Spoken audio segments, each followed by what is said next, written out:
তাহলে থিওরি ভালোভাবে বুঝলে ম্যাথ পারবে। তাহলে আমি জাস্ট কোশ্চেন যেটা বলি সেটা হচ্ছে যে যেখানে আমাদের ব্যাটারি যুক্ত করা থাকবে সেটাকে আমরা কি বলছিলাম, মুখ্য মূল্যকে বলছিলাম, আর যেখানে ব্যাটারি যুক্ত করা নাই গ্যালফের ব্যাটারি সাথে গৌণ মূল্য বলছিলাম। আচ্ছা, আমাদের আজকের টপিক বোঝার জন্য আমাদের কিছু টপিক বুঝতে হবে, সেটা হলো যে এসি কারেন্ট এবং ডিসি কারেন্ট বুঝতে হবে। এটা আমরা পরবর্তীতে আরও ডিটেলসে পড়বো, কিন্তু বর্তমানে যে টপিকগুলো আমরা শেষ করতে যাচ্ছি সেটার জন্য ব্যাটারি আমাদের দরকার।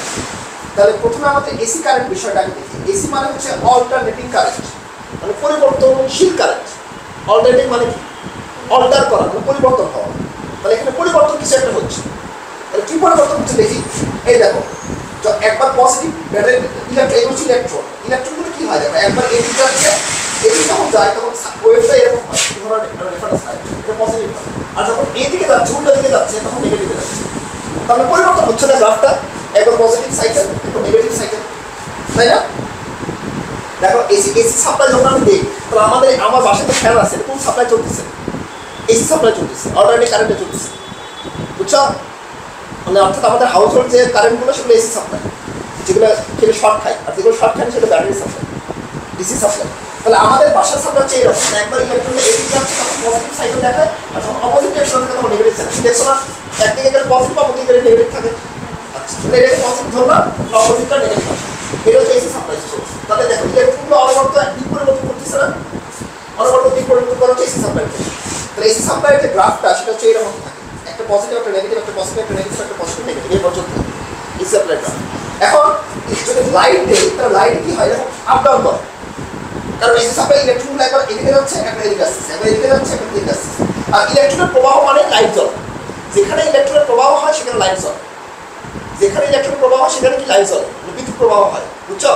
বিদ্যুৎ প্রবাহ অর্থাৎ এই যে ফ্যান চালু করছে, সুইচ চালু করছে, তার মানে এখানে ইলেকট্রন প্রবাহ হয়েছে। আর যদি ফ্যান বন্ধ করে ইলেকট্রন প্রবাহ বন্ধ, তার মানে লাইট ফ্যান বন্ধ, বুঝছো? আবার লাইটের ক্ষেত্রেও তাই। তার মানে এই লাইটটা যেটি ইলেকট্রন আপডাউন করতেছে, লাইটটা আপডাউন করতেছে। তাহলে আমার বাসায় যে লাইটটা লাগাইছি সেটা আপডাউন করে না কেন? সেটাও আপডাউন করতেছে। স্লো মোশন ক্যামেরাতে দেখলে দেখা যায় 1 সেকেন্ডে 50 বার আপডাউন করে। কারণ আমাদের চোখের রেঞ্জ দেখো না, 1 সেকেন্ডে 50 বার তো ধরতেই পারে না সে, তার কারণে সেই স্টিল একটা পিকচার দেখতেছে। এই তোমার ক্লাস 9-এর আগের বইতে ছিল আমাদের চোখের রেঞ্জ আছে, মানে সীমা আছে, যেটা 0.1 সেকেন্ড পর্যন্ত স্থায়ী থাকে। তখন একটা ছবি আকারে ওটা আমাদের প্রদর্শন, মানে স্টিল পিকচার। ক্যামেরা তো আবার ছিল না, ক্যামেরা তো জুম করা যায়, স্লো মোশন করা যায়। তো স্লো মোশন করে দেখা যায় এরকম আপ ডাউন, বুঝছো? তাহলে এটা হচ্ছে এসি সাপ্লাই। আর ডিসি সাপ্লাই ক্ষেত্রে কি হয়? তাহলে ডিসি সাপ্লাইয়ের ক্ষেত্রে আমাদের কারেন্টের কোনো দিক পরিবর্তন করে না, অর্থাৎ এখানে যদি প্লাস মাইনাস থাকে, নেগেটিভ থেকে ইলেকট্রনগুলো জাস্ট পজিটিভ একই ডিরেকশনে যাচ্ছে। লাইট যদি দেয়, লাইটটা শুধু জ্বলেই থাকে, কোনো আপ ডাউন করবে না, কোনো আপ ডাউন নাই। তাহলে একটা গ্রাফ কি হবে? এইরকম গ্রাফ হবে, স্টিল ধরো 5 অ্যাম্পিয়ার, চেঞ্জ হচ্ছে না, কোনো পরিবর্তন নাই, ডিরেক্ট কারেন্ট, মানে পরিবর্তন নাই, এখানে ডিরেক্ট সরাসরি কারেন্ট প্রবাহিত হচ্ছে, কোনো পরিবর্তন নাই। অল্টারনেটিংয়ের মধ্যে কোনো পরিবর্তন নাই। এই দেখো এইখানে জুম করে দেখি ইলেকট্রনগুলো একই ডিরেকশনে যাচ্ছে, লাইটে জ্বলে গেছে, ওটা লাইটে জ্বলে গেছে, এটা হচ্ছে ডিরেক্ট কারেন্ট। তাহলে এখন দেখো ডিসি কারেন্ট এবং এসি কারেন্টের মধ্যে মেন পার্থক্য কি? ডিরেক্ট কারেন্টের ক্ষেত্রে কোনো পরিবর্তন হচ্ছে না, আর অল্টারনেটিং কারেন্টের মধ্যে দেখো পরিবর্তন হচ্ছে, আমরা মধ্যে দিক পরিবর্তন হচ্ছে, বুঝছো? সিস্টেম বুঝছো? সিস্টেমটা কি? এসি আর ডিসির মধ্যে বেসিক করে দেখলাম।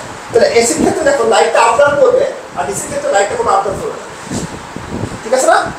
এই দেখো, তাহলে ডিরেক্ট কারেন্টের ক্ষেত্রে গ্রাফটা হচ্ছে এরকম সরাসরি স্টিল, আর অল্টারনেটিং কারেন্টের ক্ষেত্রে গ্রাফটা হচ্ছে ওই যেরকম আপ ডাউন করবে, সাইন ওয়েভ, সাইন ওয়েভ পড়ছে না?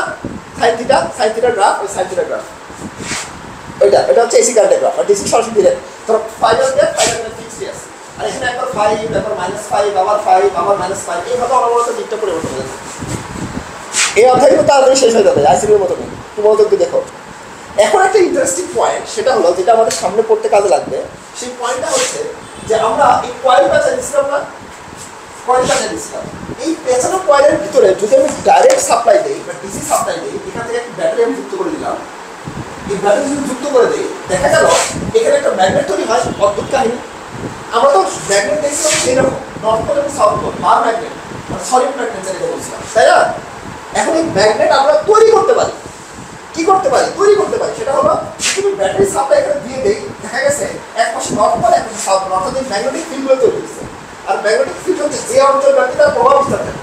এখানে ম্যাগনেটিক ফিল্ড নাই, তাহলে এখানে ম্যাগনেটিক ফিল্ড জিরো, এখানে কোনো প্রভাব নাই, প্রাবল্য নাই, তীব্রতা নাই, কিন্তু এখানে আবার তীব্রতা বেশি। তাহলে এখানে একটা এরিয়া আছে, যে এরিয়া পর্যন্ত এই প্রভাব বিস্তার আছে, সেটা ম্যাগনেটিক ফিল্ড, তাই না? তাহলে নর্থ পোল এবং সাউথ পোল তৈরি হয়েছে যদি আমরা ব্যাটারি সাপ্লাই দিই, তাহলে ব্যাটারি সাপ্লাই দিলেই অ্যাকচুয়ালি আমাদের এখানে ম্যাগনেট তৈরি হচ্ছে। আর ব্যাটারি সাপ্লাই যদি ক্লোজ করে দিই তাহলে কি হবে, সাপ্লাই বন্ধ হয়ে যাবে, মানে এখানে আর ম্যাগনেট থাকবে, বুঝছো? তাহলে আমি তৈরি করতে পারি ম্যাগনেট কিন্তু ল্যাবরেটরিতে নর্থ পোল সাউথ পোল। এখন আমরা দেখি যে কীভাবে এটা তৈরি হচ্ছে। তাহলে এখানে দেখো এই যে একটা কয়েল আছে, কয়েলের এখানে যখন আমি ব্যাটারি সাপ্লাই দিয়ে দিলাম তো এগুলো সব কিছু বয়ে পাবো, একদম সিরিয়ালাইজ পাবো। সাধারণত আমার ইনসার দিয়ে বইয়ের দেখা না কেন সিরিয়ালাইজ একদম চিত্র সহ, আমার চিত্রটা দেখে যাচ্ছে, ওটা তো চিত্র নয়, প্র্যাকটিক্যাল নাই, ওখানে বুঝতে অসুবিধা হয়। কিন্তু এই সবই কিন্তু আসবে, মানে একটা টপিকে বাদ দিচ্ছি না, কোনো টপিক বাদ করতেছে এরকম কিছু না, সবই দেখাবো আস্তে আস্তে। তো ব্যাটারির ক্ষেত্রে সাপ্লাই দিলে আমাদের এই পাশে থাকে হচ্ছে নর্থ পোল ম্যাগনেটিক ফ্লাক্স তৈরি হয়েছে, ফিল্ড বা ফ্লাক্স একই তো, ওই যে একক ক্ষেত্রফলের মধ্যে দিয়ে লম্বভাবে বড় একটা সংখ্যা, এই যে তার ম্যাগনেটিক ফ্লাক্সও আছে নর্থ পোল এবং একটা সাউথ পোল তৈরি।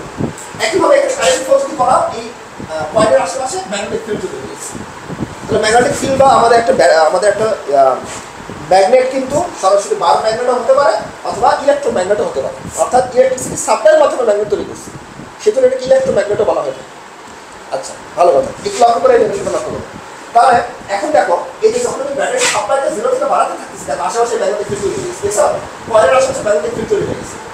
আর যখন আমি সাপ্লাই কমে দিচ্ছি আস্তে আস্তে আবার দেখো যত বাড়াচ্ছি তত ম্যাগনেটিক ফিল্ডটা স্ট্রং হচ্ছে, আর যত কমাচ্ছি আস্তে আস্তে দেখো যত কমাচ্ছি এই ম্যাগনেটিক ফিল্ডটা আস্তে আস্তে কমে যাচ্ছে, এই ম্যাগনেটিক ফিল্ড কমতে কমতে কমতে কমতে একবারে 0 হয়ে যাবে, ভোল্টেজ যখন 0 তখন ম্যাগনেটিক ফিল্ড 0। বিশ্বাস হচ্ছে? তাহলে এইভাবে ম্যাগনেট তৈরি করা যায়। একইভাবে দেখো আমি যদি ম্যাগনেটটাকে আপেক্ষিক গতি করতে পারি, বলছিলাম না যখন স্থির থাকে তখন তো লাইট বন্ধ থাকবে, তাই তো? এটা হচ্ছে অ্যানিমেশন চালু করলে বুঝতে পারবা।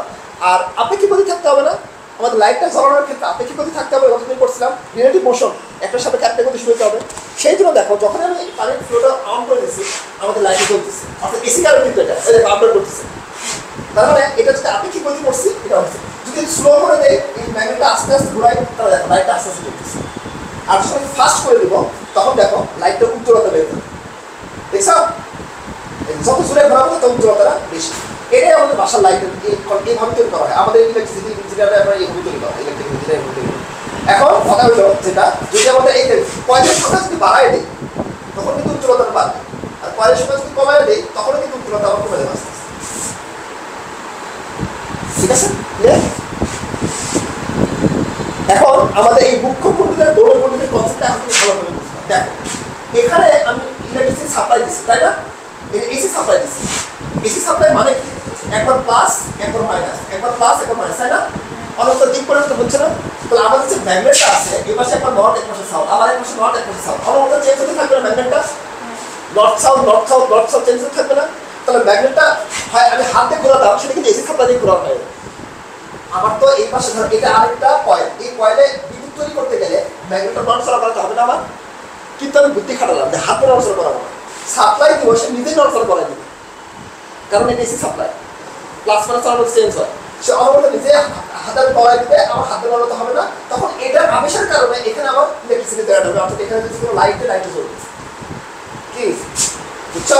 তো এটা আমার মুখ্য কুণ্ডলী, কারণ সাপ্লাই আছে, আর এটা হচ্ছে গৌণ কুণ্ডলী, সাপ্লাই নাই। আর মুখ্য কুণ্ডলীকে প্রাইমারি বলা হয়, গৌণ কুণ্ডলীকে সেকেন্ডারি বলা হয়। সেই জন্য লিখে দেখো মুখ্য কুণ্ডলীর পরিবর্তনশীল মান বা দিক বিশিষ্ট প্রবাহের মানে এসি কারেন্ট, পরিবর্তনশীল মান বা দিক কারেন্ট প্রবাহের দরুন গৌণ কুণ্ডলীতে তড়িৎ প্রবাহের সৃষ্টি হয়েছে, মুখ্য কুণ্ডলীতে দেওয়ার কারণে গৌণ কুণ্ডলীতে তড়িৎ প্রবাহের সৃষ্টি হয়েছে। সিস্টেম বুঝছো কিভাবে গৌণ কুণ্ডলীতে ইলেকট্রিসিটি জেনারেট করা হবে? তাহলে দেখো আবার একইভাবে এই অল্টারনেটিভ কারেন্ট দিচ্ছি আমরা, অনবরত নর্থ পোল সাউথ পোল পরিবর্তন হচ্ছে, এদের দিক পরিবর্তন হচ্ছে, এটার জন্য এটারও মধ্যে অনবরত ম্যাগনেটার নড়াচড়া হওয়ার মধ্যে একটা তৈরি হচ্ছে, আবেশ তৈরি হচ্ছে, তার মানে এখানে আমার ইলেকট্রিসিটি আছে জ্যালফাটোমিটারকে কাটা দিতে হচ্ছে। এইভাবে আমাদের ইলেকট্রিসিটি জেনারেট করা হয়ে থাকে। তাহলে আমাদের তড়িৎ চুম্বক আবেশ বিষয়টা আমরা কতদিন সংজ্ঞা পড়ছিলাম, কিন্তু তড়িৎ চুম্বক আবেশ নাকি সংজ্ঞা পড়েনি? আচ্ছা দেখেন, একটা গতিশীল চুম্বক বা তড়িৎ কুণ্ডলীর প্রভাবে একটা বদ্ধতার কুণ্ডলীতে ক্ষণস্থায়ী তড়িৎচালক শক্তি বা তড়িৎ প্রবাহ সৃষ্টি হওয়ার পদ্ধতিকে তড়িৎ চুম্বক আবেশ বলা হয়। এটা আমরা কতদিন পড়ছিলাম? আমরা বলি একটা গতিশীল চুম্বক, চুম্বকটাকে অবশ্যই গতিশীল রাখতে হবে, আপেক্ষিক গতি থাকতে হবে। এর প্রভাবে একটা বদ্ধতার কুণ্ডলীতে কয়েলের কুণ্ডলীতে ক্ষণস্থায়ী তড়িৎচালক শক্তি বা তড়িৎ প্রবাহ তৈরি হয় না, তড়িৎ প্রবাহ তৈরি হয় না। আর তড়িৎ প্রবাহ থাকা মানে সেটা ভোল্টেজও আছে, ভোল্টেজ আর কারেন্ট 5 ভোল্ট। তো তাহলে কারেন্ট আছে তার ভোল্টেজ আছে, ভোল্টেজ মানে তড়িৎ চলক শক্তি। কারণ লাইটটা জ্বলাতে ভোল্টেজ লাগে না, কারেন্ট লাগে না, তাহলে কারেন্টও আছে আবার ভোল্টেজও আছে। উৎপন্ন হওয়ার পদ্ধতিকে আমরা তড়িৎ চুম্বক আবেশ বলে থাকি। সিস্টেম বুঝছো? তাহলে বলা হলো যে আবিষ্ট তড়িৎ চলক শক্তি কাকে বলে? আবিষ্ট তড়িৎ চলক শক্তি কাকে বলে? আবিষ্ট মানে কি? আবিষ্ট হয়েছে না, তাহলে গৌণকুণ্ডলিতে আবিষ্ট হয় না, মুখ্যকুণ্ডলিতে আবিষ্ট হয় না। আবিষ্ট মানে কি? বাতাসের ভিতর দিয়ে শক্তি গিয়ে ট্রান্সফার হয়ে আরেকটা কয়েলে চলে যাবে। তাহলে এই বাতাসের মাধ্যমে শক্তি ট্রান্সফার হয়ে আরেকটা কয়েলে চলে যায়, কার কাছে যায়? গৌণকুণ্ডলিতে যায় না। তাহলে আবিষ্ট মানে কি? আবিষ্ট তড়িৎ চলক শক্তি কোথায় তৈরি হয়? গৌণকুণ্ডলিতে তৈরি হয়। তাহলে গৌণকুণ্ডলিতে যে বিভব শক্তির উদ্ভব করে তাকে হচ্ছে আমরা আবিষ্ট তড়িৎ চলক শক্তি বলে থাকি। আর আবিষ্ট তড়িৎ প্রবাহ মানে কি? গৌণকুণ্ডলিতে যে কারেন্ট প্রবাহ সৃষ্টি হয় তাকে আমরা, এই গৌণকুণ্ডলিতে যে তড়িৎ প্রবাহ সৃষ্টি হয়, উদ্ভব হয়, তাকে আমরা আবিষ্ট তড়িৎ প্রবাহ আই বলে থাকি। ঠিক আছে? এখন পড়া হলো, শুরু হলো আজকে, যে এখান থেকে আমাদের মেইন টপিক শুরু হলো। যদি এখান থেকে না বুঝো তাহলে ম্যাথ করতে পারো না। সেই জন্য এখন তোমার মেইন দায়িত্ব হচ্ছে এখান থেকে ভালোভাবে জিনিসটা বোঝা। সেটা হলো যে তড়িৎ চুম্বক আবেশ, এই টপিকের ভিতরে আমাদের এই তড়িৎ চুম্বক আবেশটা কখন ঘটবে এবং কতক্ষণ ঘটবে এটা ডিপেন্ড করে হচ্ছে ফ্যারাডের প্রথম সূত্র অনুসারে। তার মানে এইটা ঘটবে কি ঘটবে না, কতক্ষণ থাকবে, সেটা ডিপেন্ড করবে হচ্ছে ফ্যারাডের প্রথম সূত্র অনুসারে। আবার কত মানের আবিষ্ট হবে সেটা ফ্যারাডের দ্বিতীয় সূত্রতে বোঝা যাবে। মানে ভ্যালুটা কত মানের আবিষ্ট বিভব বা প্রবাহ তৈরি হয়েছে, কত মানের ভোল্টেজ তৈরি হয়েছে, বা কত মানের কারেন্ট তৈরি হয়েছে, মানটা ডিপেন্ড বের করা যাবে হচ্ছে ফ্যারাডের দ্বিতীয় সূত্র দিয়ে। আর কখন ঘটবে এবং কত টাইমে স্থায়ী থাকবে সেটা সূত্র বলে দেবে ফ্যারাডের প্রথম সূত্র অনুসারে। আর কোন দিকে প্রবাহটা হচ্ছে, কারণ প্রবাহের দিকটা এখানে চেঞ্জ হয় না, অনবরত ডানে বামে চেঞ্জ হয়, তাহলে কোন দিকে প্রবাহটা হচ্ছে সেটা লেন্সের সূত্রতে আমরা বের করতে পারবো। এখন তাহলে আমরা প্র্যাকটিক্যাল দেখে দেখে ফ্যারাডের প্রথম সূত্রটা শেষ করি। তাহলে কখন ঘটবে এই বিষয়টা কি হলো, যখনই কোনো বদ্ধ তারকুণ্ডলীতে আবদ্ধ চৌম্বক বলরেখার সংখ্যা বা চৌম্বক ফ্লাক্সের পরিবর্তন ঘটে তখনই কুণ্ডলীতে তড়িৎ চলক শক্তির আবিষ্ট হয়। মানে যখনই কোনো বদ্ধ তারকুণ্ডলীতে, একটা বদ্ধ তারকুণ্ডলী আবদ্ধ চৌম্বক বলরেখার সংখ্যা, এগুলো হচ্ছে বলরেখা না, চৌম্বক বলরেখা বলা হয়, বা চৌম্বক ক্ষেত্র বলা হয়, ক্ষেত্ররেখা বলা হয়, বা বলরেখা, সরাসরি বলরেখা বলা যায়। তাহলে চৌম্বক বলরেখার সংখ্যা বা চৌম্বক ফ্লাক্সও তো বলা যেতে পারে, পরিবর্তন ঘটে। লক্ষ্য করো, পরিবর্তন ছাড়া কিন্তু এখানে কারেন্ট তৈরি করা যাবে না। চেঞ্জ হয়, পরিবর্তন হয়, সে বলরেখার সংখ্যাটা আমাদের পরিবর্তন হয়, বা চৌম্বক বলরেখার সংখ্যা বা চৌম্বক ফ্লাক্সের সংখ্যার পরিবর্তন হয়, তখনই কুণ্ডলীতে ভোল্টেজ বা তড়িৎ চলক শক্তির আবিষ্ট ঘটে। যেটা তুমি প্র্যাকটিক্যাল দেখছো। চেঞ্জ না করলে কোনো বিদ্যুৎ তৈরি হয় না, চেঞ্জ তোমাকে করতেই হবে। এটাই ফ্যারাডে বাবাজি বলে দিয়ে গেছে। তারপরে এই যে কখন ঘটবে, যখনই পরিবর্তন করবো তখনই ঘটবে, এটা কে বলছে? ফ্যারাডের প্রথম সূত্র অনুযায়ী এটা আসছে।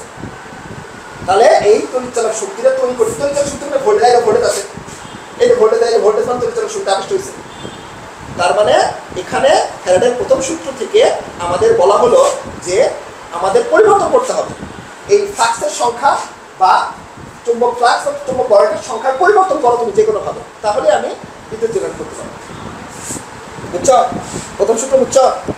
আচ্ছা, প্রথম সূত্র বুঝলাম। আচ্ছা, তখন আর কতক্ষণ ঘটবে? যখনই ফ্লাক্সের পরিবর্তন থেমে যাব তখনই থেমে যাবে। যখন যতক্ষণ পর্যন্ত ফ্লাক্সের পরিবর্তন করাবো ততক্ষণ চলতে থাকবে, তাই না? তাই এটা ফ্যারাডের প্রথম সূত্র আমরা দেখব। এখন আসো দ্বিতীয় সূত্র। এখান থেকে আমাদের ম্যাথমেটিক্যাল ইকুয়েশন শুরু হবে এবং ম্যাথমেটিক্যাল ট্রান্স শুরু হবে, এবং আমরা ম্যাথ করবো যেগুলো বুয়েটেও আসছে, ঢাকা ভার্সিটিতেও আসে, এগুলো ভার্সিটিতেও আসে, সহজেই আসে। দেখো বইটার কোশ্চেন আজকে সলভ করবো, ঢাকা ভার্সিটির কোশ্চেনটা ইজি থাকে।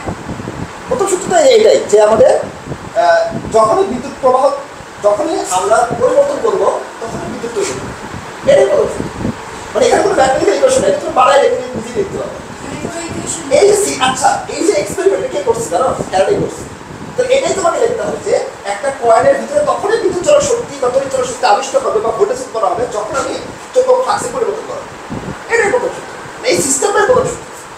এটা কোনো ম্যাথমেটিক্যাল ইকুয়েশন নাই। দ্বিতীয় সূত্রে যখন যাবো তখন একটা ইকুয়েশন বার করার জন্য একটা লাইন মুখস্থ রাখতে হবে। আর এটাতে আমাদের কোনো কিছু মুখস্থ না রাখতে হবে, কিন্তু বুঝে থাকো তাহলে প্রথম সূত্র তোমার ক্লিয়ার।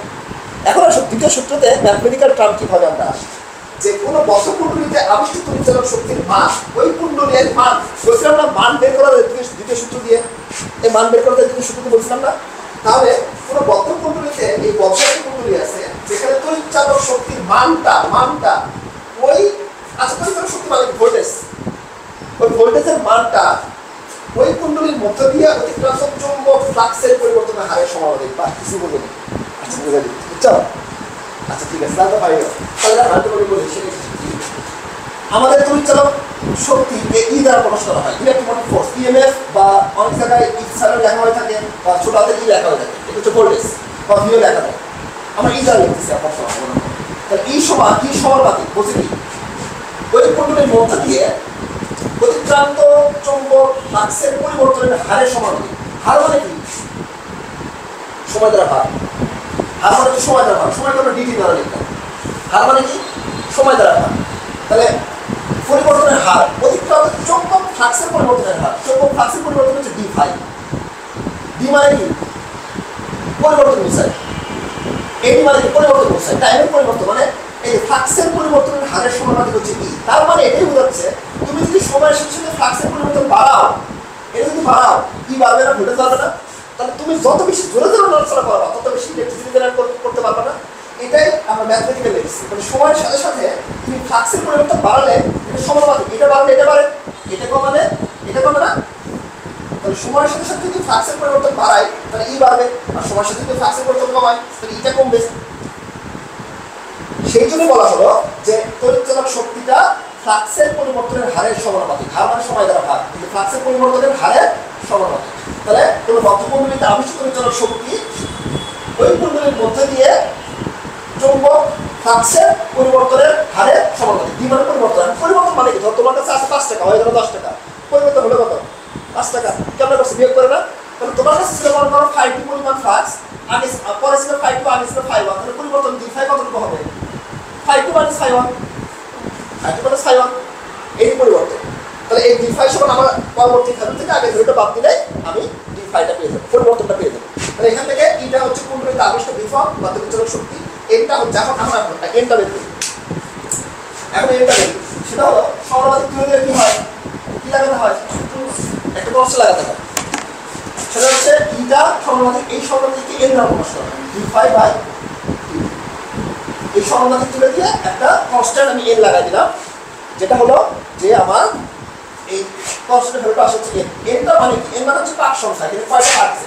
যদি একটা থেকে একটা, 10টা থেকে 10টা, 5টা থেকে 5টা, 3টা থেকে 3টা, তাহলে এনটা কি আমার পাক সংখ্যা। তাহলে ইটা সমান সমান N d phi by d. এখন কথা হলো যে তাহলে দেখো আমি কিন্তু তোমার এক্সপেরিমেন্টে দেখাইছিলাম পাক সংখ্যা যদি বাড়ে, এই দেখো পাক সংখ্যার সাথে ইটা সমানুপাতিক না? তো পাক সংখ্যা বাড়লে ই বাড়বে না? দেখছো আমি যত বেশি পাক সংখ্যা দিয়ে দিব, কয়েলের গ্যাস দিয়ে দিব, তত বেশি কারেন্ট লাইটের উজ্জ্বলতা বাড়ে, দেখাইছিলাম। যত কমাই দেয় তত কমে। আবার ডি ফাই বাড়লে যত ফ্লাক্সের পর জুড়ে জুড়ে নড়াচড়া করবো তত ইটা বাড়বে, তত আস্তে আস্তে নড়াচড়া করবো, ইটা কমবে। তাহলে সব কিছু সূত্রের সাথে প্র্যাকটিক্যালের সাথে সব কিছু মিলে যায়, চলবে? ঠিক আছে। তাহলে এই দেখো ডি ফাই বাড় হচ্ছে D final minus D I. Final করে মানে ইনিশিয়াল করবো, দুই নাম্বারটা থেকে আগেরটা বাদ দেবো, তাহলে আপনি ফ্লাক্সের পরিবর্তন পাবো। এই ডি ফাই মানে কি? কুণ্ডলীতে ডিটি সময় ফ্লাক্সের পরিবর্তন। ওই টি সময় কতটুকু ফ্লাক্সের পরিবর্তন করছে, বা ডিটি সময় কতটুকু ফ্লাক্সের পরিবর্তন করছে, সেটা হচ্ছে ডি ফাই। কথা বুঝছো? এখন কথা বলতে এখানে এর কেন এ মাইনাস কেন? সরি মাইনাসটা আসছে হচ্ছে লেন্সের সূত্র অনুযায়ী। লেন্সের সূত্র অনুযায়ী মাইনাস আসছে। মাইনাসটা আমরা দেখি, লেন্সের সূত্রটা পড়ার পরে আমরা মাইনাসটার ডিটেলস জানতে পারি। কিন্তু আমরা মাইনাস দেখার জন্য অনেক থিওরি পড়তে হবে, সেটা হচ্ছে যে লেন্সের সূত্র পড়তে হবে। লেন্সের সূত্র অনুযায়ী দেখো, যখন আমরা এই রেস্ট পজিশনে রাখছি, মানে ম্যাগনেটটা কোনো পরিবর্তন ঘটায় নাই, তখন কারেন্ট কত? 0 থাকবে না?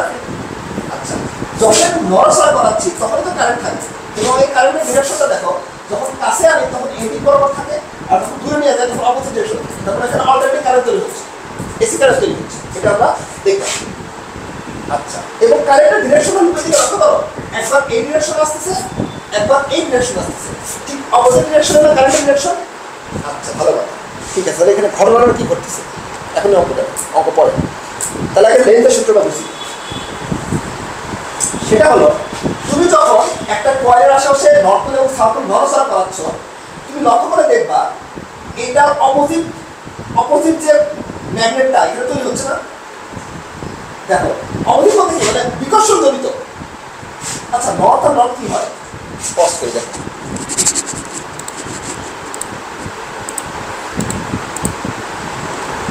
নর্থ সাউথ কি হয়, আকর্ষণ হয় না? যখন আমি ম্যাগনেটকে দূরে সরাচ্ছি তখন সে টেনে ধরে আছে, মানে এই কয়েলটা যখন টেনে ধরে রাখে। আবার যখন কাছে আসে তখন কি করবে, কাছে আসলে এটা আমাকে এটা নষ্ট করে দেবে, যাতে করে সে ওকে এরকম দূরে সরে দাও, তুমি জোর করে কাছে আসতেছো।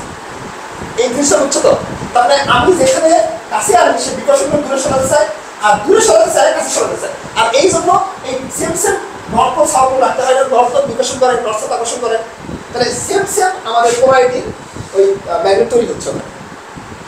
এখন তাহলে এটা দিয়ে আমার লাভটা কি হলো তুমি লক্ষ্য করো, এবং কারেন্টের ডিরেকশনটা দিকে লক্ষ্য করবো। কারেন্টের ডিরেকশন আমার মধ্যে চেঞ্জ হচ্ছে না, তাহলে যদি কারেন্ট ঢুকে তাহলে নর্থ পোল, আর কারেন্ট বের হয়ে গেলে সাউথ পোল তৈরি হচ্ছে। আচ্ছা ঠিক আছে, এগুলো আমি দেখাচ্ছি, বুঝে বুঝে পড়াচ্ছি। এখন এই জিনিসটা দেখা লক্ষ্য করো, নির্দেশনা কিন্তু যদি না বুঝে এগুলো তাহলে কিন্তু অনেক কঠিন হয়ে যাবে, সেজন্য আস্তে আস্তে বোঝাচ্ছি। দেখো এখন আমি এই ম্যাগনেটটা যখন দূরে সরে নেই তাহলে এই পাশে কি সাউথ পোল তৈরি হবে না? সাউথ পোল তৈরি করা মানে কি ম্যাগনেটটাকে টেনে ধরার চেষ্টা করবে। এখন এই কারেন্টের ডিরেকশনটা কোন দিকে ফ্লো হচ্ছে, দেখো এই বরাবর ফ্লো হচ্ছে। যখন আমি দূরে সরাই নিয়ে যাচ্ছি তখন কারেন্টের ডিরেকশনটা এই দিক বরাবর যাচ্ছে, উপর থেকে নিচের দিকে আছে। এটা দেওয়া থাকবে বসে, ধরে এটা দেওয়া আছে আমার কারেন্টের ডিরেকশন উপর থেকে নিচে, তাহলে কারেন্টের উপর থেকে নিচে মানে এই দিক বরাবর ঢুকতেছে না, এই দিক বরাবর ঘোরা মানে কি অ্যান্টি ক্লকওয়াইজ না? আমার ঘড়ি দেখো, ঘড়ি করতেছে, ঘড়ি ঘুরে হচ্ছে এই দিক বরাবর, তাই না? তো ক্লকওয়াইজ সি ডাবল, আর হচ্ছে A C double anticlockwise. Anticlockwise মানে ঘড়ি কাটার বিপরীত দিকে। তাহলে এই কারেন্টের ডিরেকশনটা ঘড়ি কাটার বিপরীত দিকে না, এটা বুঝছো?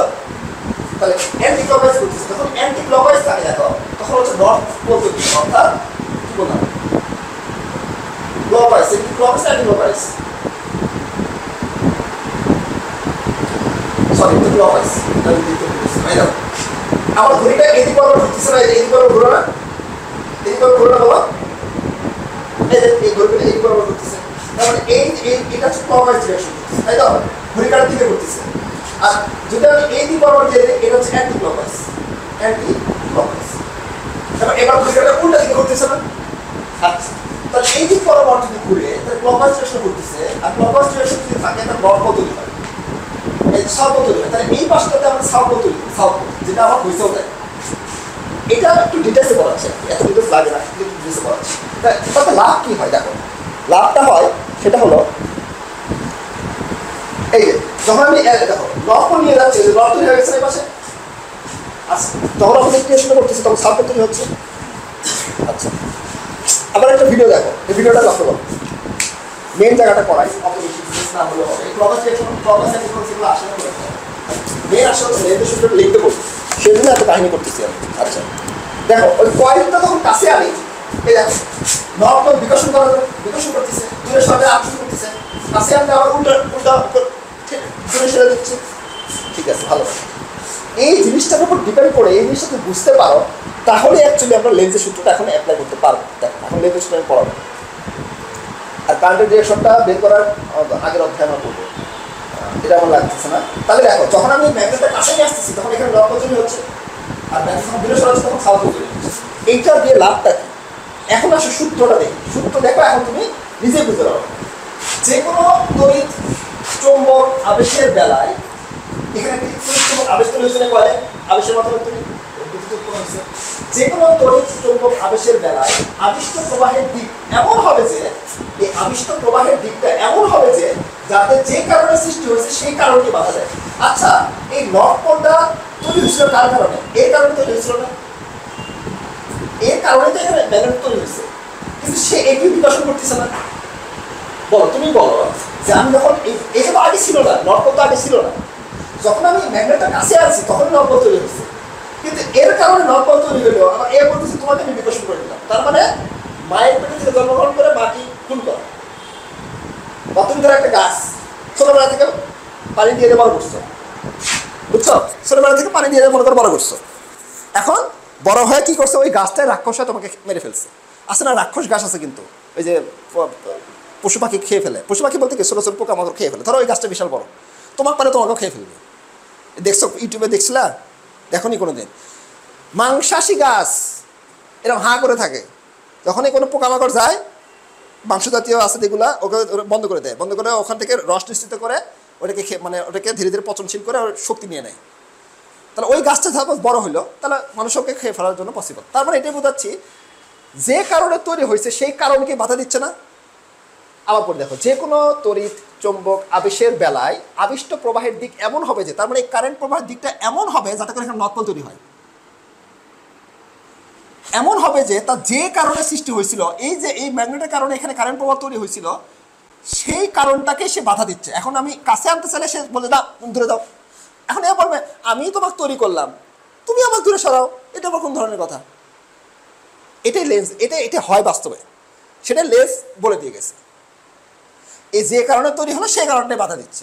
আবার দেখো আমি দূরে সরাই নিচ্ছি, এখন আমি দূরে সরাই নিচ্ছি, সে হেল্প করতে পারতো, চাইলে হেল্প করতে পারতো, কিন্তু হেল্প করবে না, সে টাইনে ধরে থাকবে। বলছে আমি তোমার ভিতরে বিদ্যুৎ তৈরি করার জন্য হেল্প করলাম, এরকম কাছে নিয়ে আসি করলাম, কিন্তু তুমি আবার উল্টা আমাকে টেনে ধরে আসো, তাহলে আমি আবার পরবর্তীতে আনবো কেমন হবে? আমার তো শক্তির অবশ্যই করে ভালো লাগতো।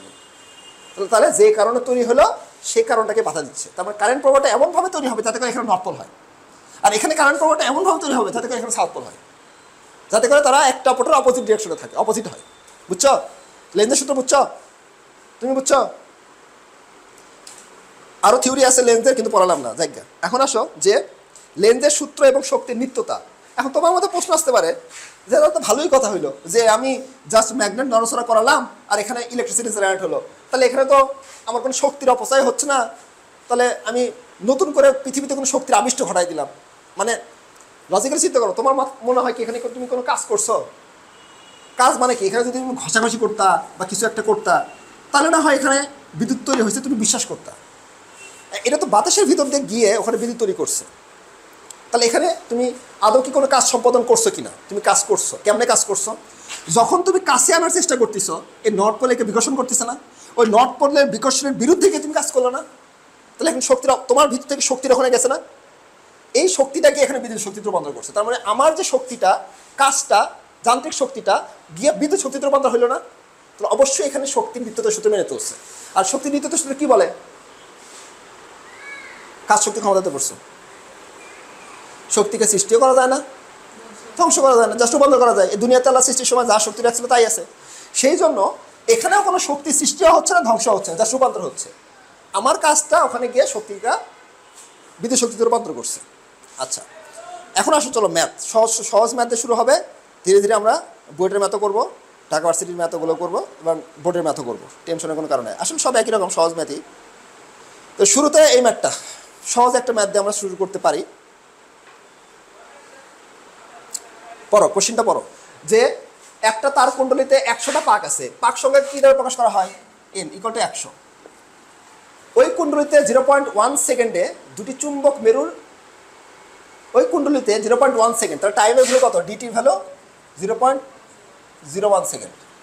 0.01 সেকেন্ডে দুটি চুম্বক মেরুর মাঝের এক স্থানে থেকে অন্য স্থানে নিয়ে যাওয়া হলো, মানে নড়াচড়া করানো হচ্ছে। ওই চুম্বক ফ্লাক্সের পরিবর্তন ঘটানোর, এতে চুম্বক ফ্লাক্সের পরিবর্তন ঘটলো। চুম্বক ফ্লাক্সের পরিবর্তন মানে কি? d∅, সেটা কত? 30 × 10⁻⁵ ওয়েবার। এটা WB, ফ্লাক্সের একক হচ্ছে ওয়েবার। তাই কুণ্ডলিতে সৃষ্ট তড়িৎচালক শক্তি কত হবে? তড়িৎচালক শক্তিকে ই দ্বারা প্রকাশ করা হয় এবং ইপসাইলন দ্বারা প্রকাশ করা হয়। আর যেহেতু এখানে ওই চুম্বকটা নড়াচড়া করা আছে, তাহলে এটা কোন সূত্রের মধ্যে পড়ে? কে বলে দেখেছিল? ফ্যারাডে বলছিল না? তাহলে ফ্যারাডের দ্বিতীয় সূত্র অনুযায়ী আমরা কি লিখতে পারি? E = -m d∅/dt, তাই না? এই যে আবিষ্ট তড়িৎচালক শক্তি ই দ্বারা প্রকাশ করা হয়, E = d∅/dt। ধরো আমি মাইনাস দ্বারা তো যেহেতু দিক নির্দেশ করে মাইনাসটা বাদ দিলাম, শুধু মানটা নিয়ে কাজ করি। চাইলে মাইনাস দিয়েও তুমি অ্যান্সার বের করতে পারো, চাইলে মাইনাস না দিয়েও অ্যান্সার বের করতে পারো, এতে নাম্বার কাটা খাবা না। মাইনাসটা হচ্ছে যে ওই যে এটা যে ভোল্টেজ তৈরি হলো সেই কারণটাকে বাধা দিচ্ছে না, এই পাশে যে ভোল্টেজটা তৈরি হচ্ছে যেই কারণে তৈরি হচ্ছে সেই কারণকে বাধা দিচ্ছে না, অপোজিট না, সেই জন্য মাইনাস দেওয়া হয়েছে এখানে। সেই জন্যই মাইনাস দেওয়া হচ্ছে যে আমি যে কারণে তৈরি করলাম কারেন্টটা, আমার জন্য যে কারেন্টটা তৈরি হওয়ার দিকটা হওয়ার কথা ছিল, কিন্তু সে সেটা মানে না, অপোজিট ডিরেকশন আরেকটা কারেন্ট তৈরি করছে, করে নর্থ পোলকে সাউথ পোলে বানায় দিচ্ছে, দিয়ে কারেন্ট প্রবাহকে থামানোর চেষ্টা করতেছে, বা ওই ম্যাগনেটটাকে সে থামানোর চেষ্টা করতেছে। আমি টানলে সামনে দিকে নিয়ে যায়, আর সামনে দিকে নিয়ে গেলে পিছন দিকে নিয়ে আসে। তখন অপোজিট না? যদি অপোজিট না হতো তাহলে আর পাশে দিতাম। সব ক্ষেত্রে তো অপোজিট হচ্ছে। দেখো আমি যখনই কাজ করতেছি সব ক্ষেত্রে অপোজিট হচ্ছে না। এই যে দেখো এখানে সব ক্ষেত্রে অপোজিট হচ্ছে না, দেখো তো সব ক্ষেত্রে অপোজিট হচ্ছে না। অপোজিট বলতে কি? বিকর্ষণ করতে দূরে নিয়ে গেলে টানে, কাছে আনলে বিকর্ষণ করে, অপোজিট না? তাহলে সেই জন্য লেন্স অনুযায়ী এই সূত্রের এখানে আমাদের একটা মাইনাস অ্যাপ্লাই করতে হয়। আর এই মাইনাসটা শুধুমাত্র দিক নির্দেশ করতেছে, মানে ওই যে কারণে তৈরি হয়েছে সেই কারণটাকে বাধা দিচ্ছে, সেই জন্য মাইনাস। তাহলে এখন আমাদের জাস্ট ভ্যালু বসাই দিবা, এন এর ভ্যালু বসাই দিবা, এখানে এন এর ভ্যালু বসাই দিই। চলো, এন এর ভ্যালু কত? 100। d5 এর ভ্যালু কত? 30 × 10⁻⁵। ডিটির ভ্যালু হচ্ছে 0.01। শেষ। এর একক কি হবে? তোর চলো সূত্রের একক কি? ভোল্টেজের একক কি? ভোল্ট। চ্যাপ্টার 3-তে পড়ছো, ভোল্টেজ একক ভোল্ট। তাহলে চাইলে মাইনাসে করতে পারো, তো -3 ভোল্ট। মাইনাস তার আবার -3 ভোল্ট বলতে মাইনাস ভোল্টেজ না, এটা দিক নির্দেশ করতেছে। এটা কিন্তু -3 ভোল্টেজ না, এটা হচ্ছে দিক নির্দেশ করতেছে।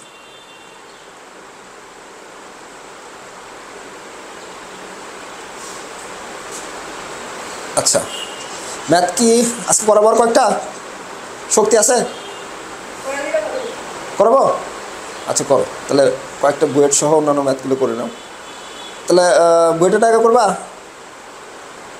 সহজ আছে ম্যাথ।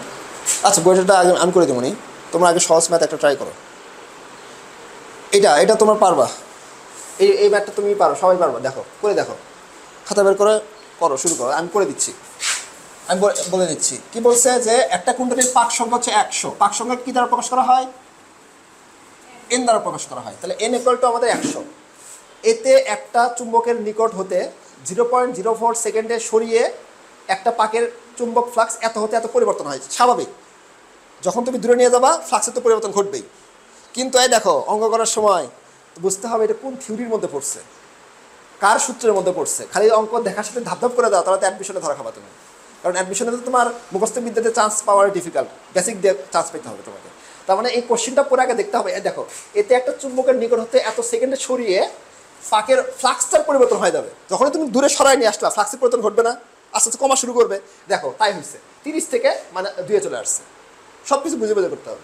পরিবর্তন হয়েছে, কুণ্ডলের আবিষ্ট তড়িৎচলক শক্তি ইর মান বের করতে হচ্ছে। এখন পারবা, কিন্তু সহজ বিদায়, এখন টাটকা থিওরি পড়ছে বিদায়, এবং টাটকা সূত্র পড়ছে বিদায়, এখন ইজি হচ্ছে। হ্যাঁ, হয়ে গেছে, অঙ্ক শেষ। বড়টা থেকে ছোটোটা বিয়োগ করো, 30 থেকে এটা বিয়োগ করো। কারণ আমার এই যে বলছিলাম না সেকেন্ড, আচ্ছা 2 থেকে বিয়োগ করছো। হ্যাঁ, ঠিক আছে ঠিক আছে। তাহলে কত আসে? এটা পজিটিভ আসে না?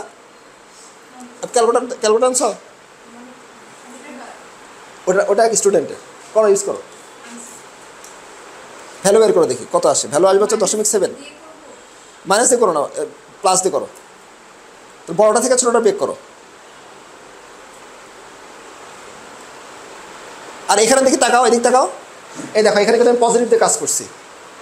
আমার তো নেগেটিভটা এখানে ইম্পর্টেন্ট ভূমিকা পালন করে না, বলছি তো নেগেটিভটা দিক নির্দেশ করতেছে। তাহলে চাইলে তুমি মাইনাস দিয়ে এখানে মাইনাস দেওয়া মানে এখানে একটা মাইনাস আসতো, ওটা তো দিক নির্দেশ করতো। তাহলে আমি দিক দিয়েও করতে পারি, দিক না দিয়ে করতে পারি। সেফ জোন হচ্ছে দিক না দিয়ে করা। তাহলে এক্ষেত্রে তোমার আর কোনো কনফিউশন হবে না। তাহলে দেখো, কিছুই করার না, এখানে সব ভ্যালু বসাই দিলে অঙ্ক শেষ, তাই না? 0.7। আচ্ছা, তারপরে একটা দেখি, এটা আমার করে দিতে হবে, এটা পারবা না তোমরা, এটা আমি করে দিই। আচ্ছা, আগে এটার পরে করো, বইটা আগে করো। এটা করো দেখি, যে একটা কুণ্ডলীর তলের সাথে লম্বভাবে অতিক্রান্ত ফ্লাক্সের ভিন্নতার মাত্রা হচ্ছে ফাইটি এত। ফ্লাক্সের ভিন্নতার মাত্রা ফাইটি দেওয়া আছে, d5 কিন্তু দেওয়া নেই। d5 লাগবে কিন্তু আমার, শুধু ফাইটি দেওয়া আছে। d5 বের করলে অঙ্ক শেষ। এই একটাই কাজ দিয়ে দিছে, আর কোনো কাজ দেওয়া নেই। তারপর বলছে এত ওয়েবারে প্রকাশ করা যায়। যদি কুণ্ডলীর রোধের মান এত হয়, তাহলে t = 4 সেকেন্ডে কুণ্ডলীর আবিষ্ট তড়িৎচালক প্রবাহের মান। প্রবাহ মানে কি? তড়িৎ প্রবাহ মানে আই। এখন তুমি চ্যাপ্টার চলতরিতে পড়ছো, v = IR, তাই পড়ছো না? v = IR, এটা পড়ো, চলতরি পড়োনি এখনো, তুমি পড়ছো? হ্যাঁ হ্যাঁ হ্যাঁ, v = IR পড়ছিলা। তাহলে I সমান কি? v/r না? তাহলে টোটাল কারেন্ট বের করার সূত্র চাই v/r তুল্য। এটা হচ্ছে টোটাল কারেন্ট বের করার সূত্র, বুঝছো? তাহলে নিচে তুলনার দ্বারা ভাগ করতে হবে না, আর দ্বারা ভাগ করতে হয়, আর উপরে ভোল্টেজ রাখতে হয়। তাহলে এই কারেন্ট বের করতে গেলে আমার ভি লাগবে না? ভি মানে কি? তড়িৎচালক শক্তি ই না? তাহলে এখন আমার ই লাগবে। ই সমান আমরা কি জানি? n d∅/dt। কিন্তু টির ভ্যালু জানা আছে হচ্ছে 4 সেকেন্ড, কোনো সমস্যা নাই। রোধের ভ্যালু জানা আছে 5, তাহলে নিচের ভ্যালুটা জানা আছে। ভি ভ্যালু বের করতে গিয়ে ডিটি জানা আছে। এন এর ভ্যালুটাও কত দেওয়া আছে? এন এর ভ্যালুটা কিছু দেওয়া নেই, তার মানে 1 হিসেবে কাজ করবো আমরা। আর ফাইটি হচ্ছে আমাদের কত? ওইটা দেওয়া আছে। ওইটা d∅ আমরা বের করবো, বলো তো দেখি। d∅ মানে কি? ডিফারেন্সিয়েশন করছো না তোমরা? d∅/dt ডিফারেন্সিয়েশন করো নি, ম্যাথে ডিফারেন্সিয়েশন করো নি? করছো, দেখো আমি করে দিলে তোমার মনে করবে।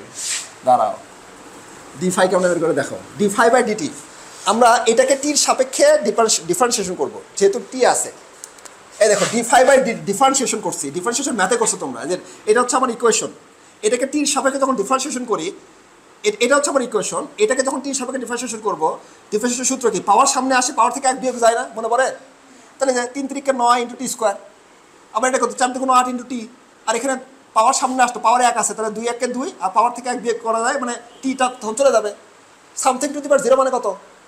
1। তাহলে টি টু দি পাওয়ার 0 মানে কত? 1। তাহলে 2ই থাকবে। বুঝছো তুমি?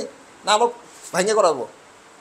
ভেঙে করে দিবে, তোমার মনে হয় বুঝতে সমস্যা হয়েছে। দেখো, তাহলে এখানে পাওয়ার সামনে আসলো 3 × 9 ইন্টু পাওয়ার থেকে 1 বিয়োগ t², প্লাস এখানে পাওয়ার সামনে আসলো 4, পাওয়ার থেকে 1 বিয়োগ 4t, প্লাস এখানে পাওয়ার সামনে আসলো মানে 2 × 1 মানে 2, পাওয়ার থেকে 1 বিয়োগ মানে পাওয়ার আগে ছিল 1, তারপরে 1 বিয়োগ করলাম, আর কনস্ট্যান্ট করলে হয় 0। এখানে টি টু দি পাওয়ার 0 আসবে না? তাহলে সামথিং টু দি পাওয়ার 0 মানে কত? 1 না? তাহলে সেই জন্য আমি এখানে একবারে লিখছি 2। হয়েছে? তাহলে এটাকে ডি ফাই/ডিটি মানে সময়ের সাপেক্ষে ডিফারেন্সিয়েশন করলাম। ম্যাথে তোমরা এগুলো পড়ছো। এখন ডিফারেন্সিয়েশন যদি করো, তাহলে আমাদের যেহেতু এন এর ভ্যালু এখানে 1, এন এর ভ্যালু কিছু দেওয়া নাই। কি বলছে? কোনো কুণ্ডলীর তলের সাথে, কুণ্ডলী মানে কোনো একটি কুণ্ডলী, যে একটি কুণ্ডলী দেওয়া আছে আবার। তাহলে এন এর ভ্যালু কত? 1। কয়েল সংখ্যা 1 না? তাহলে এখানে এন এর ভ্যালু 1 মাইনাস ডি ফাই/ডিটি, মানে 1 আর লিখলাম না। আর মাইনাস বলতে কি বোঝাচ্ছে? ডিক্রিজ করতেছে। চাইলে মাইনাস কাটা দিয়ে তুমি করতে পারো। তাহলে ডি ফাই/ডিটি, তাহলে এই ডি ফাই/ডিটির ভ্যালু আমি পাই গেলাম না? এটা পাইছি না? তাহলে এখানে আমি বসাই দিই। আর টির ভ্যালু কত? টির ভ্যালু কত ইউজ করবো আমরা? 4 সেকেন্ড। তাহলে টির ভ্যালু এখানে 4 বসাই দেই। ডি ফাই/ডিটি বের করছি, টির ভ্যালু হচ্ছে 4, ভ্যালু বসাই দিয়ে আমি এখানে কি পাইছি? এই যে ইর ভ্যালুটা পাবো না? বুঝনি মনে হয়? তুমি বুঝছো? তুমি বুঝছো? জাস্ট ইর ভ্যালুটা 4 বসাই দিয়ে ইর ভ্যালুটা পাইছি হচ্ছে এত। আমার এটা পাইলাম হচ্ছে ভোল্টেজ। ভোল্টেজ আর ভোল্টেজকে রোধ দ্বারা ভাগ করলে কি পাওয়া যায়? কারেন্ট পাওয়া যায় না? ওই দেখো, ভোল্টেজকে রোধ দ্বারা ভাগ করলে কারেন্ট বের করছে। আর এগুলো হচ্ছে তোমার সম্পূর্ণ, যেগুলো হচ্ছে এই যে বইয়ের যে উদাহরণগুলো আছে না, আমি বলছি তো ইসাক আর শাহজাহান তপনের উদাহরণগুলো আমি তোমাকে করাবো। আর এখান থেকে চান্স পাওয়ার জন্য, যেগুলো ইঞ্জিনিয়ারিং ভার্সিটি আছে, সেখানে চান্স পাওয়ার জন্য মানে এনাফ ইজ এনাফ।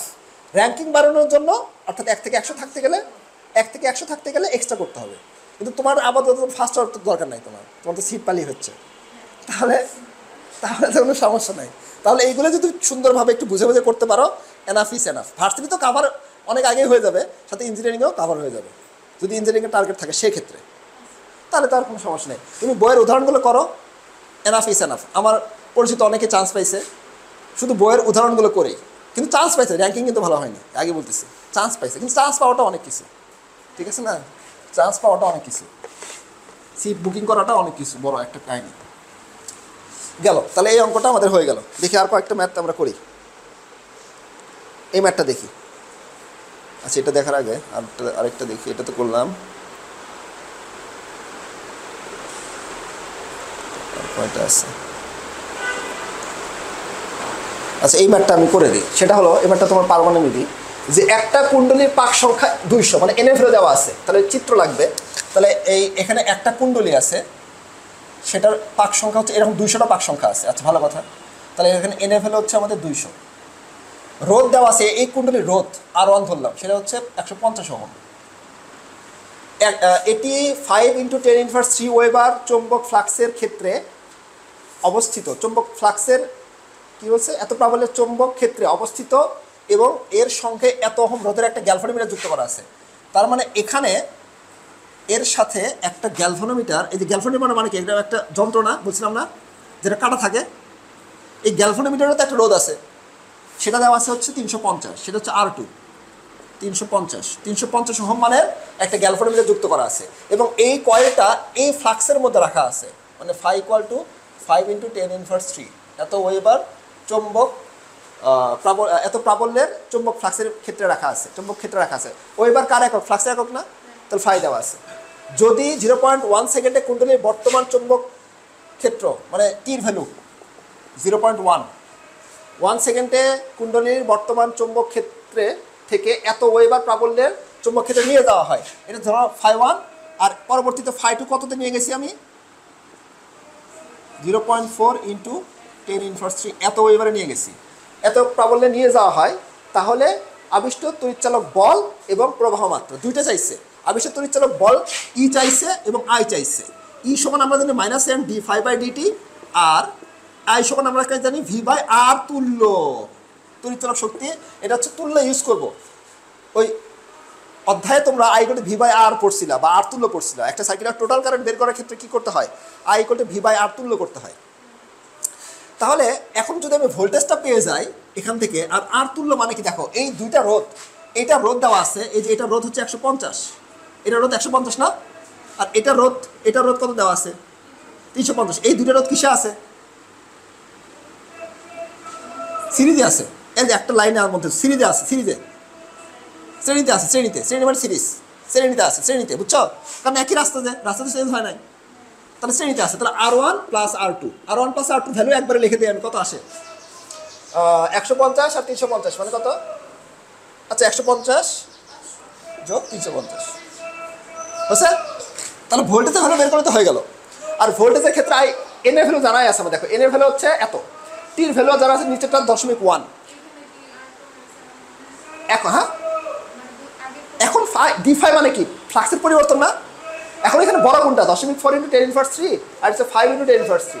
তাহলে আমি এক কাজ করি, এটা থেকে এটা বিয়োগ করি, বড় থেকে ছোটটা বিয়োগ করবা। সূত্র মুখস্থ করো না, থিওরি বুঝো। সূত্র মুখস্থ করে ধরা খাবা, সত্যি ধরা খাবা, পারবা না। কারণ দেখো এই অঙ্কটা যদি আমি চিত্রটা আঁকতাম তুমি বুঝতে পারতা। গ্যালভানোমিটার কই আছে, রোধ কই আছে, সমান্তরালে আছে না সিরিজে আছে? হ্যাঁ, ও হ্যাঁ, এটা 0.4 বড়, 0.4 বড় এবং 5 ছোট, কারণ এখানে 5 × 10⁻³ এখানে 5কে, আচ্ছা 5কে 1000 দ্বারা ভাগ করছি আমরা, আর এখানে 0.4কে 1000 দ্বারা ভাগ করছি। এখন যেটা বড় হবে সেটা থেকে তুমি ছোটটা বিয়োগ করবা, বুঝছো?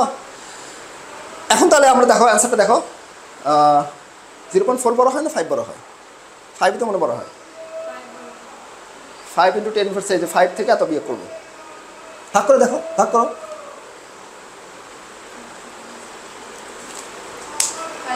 5 বড়। তাহলে সব ভ্যালু যারা আছে দেখো, d∅টা বের করে নিলাম বিয়োগ করে, তারপরে ই ভ্যালুটা বসাই দিলাম, বসাই দেওয়ার পরে এই I = v/r তুল্য দিয়ে আমি এখন ভোল্টেজটা বের করব।